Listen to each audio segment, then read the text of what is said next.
Aynur ulu İlnaz kardeşimizge cenaze namazı okumakta. Allahu Ekber.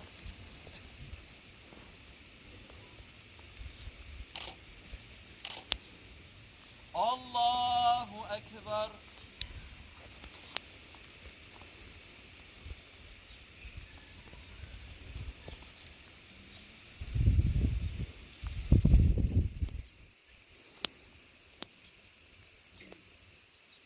Allahu Ekber.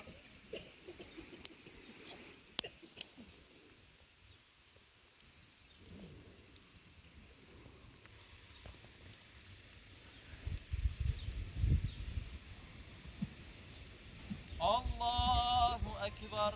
Esselamu Aleyküm ve Rahmetullah. Esselamu Aleyküm ve Rahmetullah.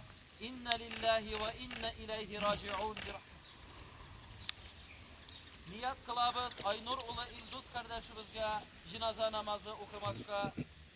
Allahu Ekber.